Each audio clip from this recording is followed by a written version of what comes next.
After Mingle, the survivors were shaking but still alive. Some had alliances, most had barely survived by stepping on someone else, but the organizers wasted no time. Next game, Glass Bridge, the PA announced. Cross the bridge, some panes will hold your weight, others will shatter. One misstep, and you fall. I climbed the catwalk above the bridge, rifle in hand, heart hammering. The bridge stretched across a dark chasm, tempered glass panels alternating with invisible, weak glass. Below, the void yawned. The first player stepped onto a panel. A collective breath rose from the crowd below. The glass groaned slightly but held. Another stepped forward. Another. I watched Gandonas approach. He moved carefully, testing each step. Like a man who had memorized every inch of physics, I could see his key instinct kicking in. Calculating, measuring, surviving. Then a player misstepped. The glass shattered with a scream that echoed through the arena. He plunged into darkness. The bridge was a war of nerves. Players shuffled, paused, stumbled. Some tried to rush, hoping luck would carry them across. Others froze, paralyzed by fear. Players from previous games tried to help themselves by cutting corners, forcing others to move faster or fall. Alliances collapsed mid-crossing. Desperate grabs sent someone tumbling into the void. I saw a man stumble near Gandonas.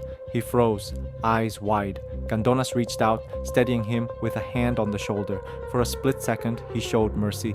Then the glass cracked beneath the man, and he fell screaming. Gandonas stepped back, unshaken, eyes locked ahead. I did nothing as Gandonas took careful steps, reaching the final few panels. Around him, survivors panicked, fell, and were eliminated. Finally, he reached solid ground, the exit platform. He turned, breathing hard, sweat streaking his face. Then he vanished behind the doors. Safe, for now. The survivors who made it to the other side were few. The bridge was littered with broken glass, blood, and the echoes of screams. I had survived as a guard, but the line between humanity and the mask was disappearing, and I knew the next game would demand more. The dining hall was enormous. High ceilings, crystal chandeliers, and tables arranged like a twisted banquet hall.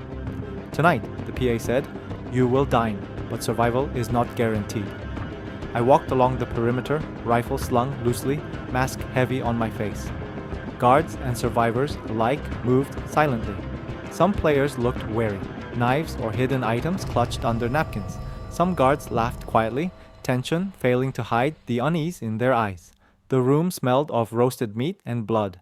Players eyed each other like predators and prey. Players sat side by side, forced to eat, forced to trust, or pretend to. I kept my rifle ready, but didn't intervene. My eyes caught 067, Gandonas at the far end of the table. He had a calm, cold air about him, scanning the room, noting the alliances and betrayals forming in whispers. He was waiting for the right moment. Begin, the organizers said. Screams mixed with the clatter of silverware. Some guards hesitated. I didn't. I moved silently along the edge, rifle following any sudden movement.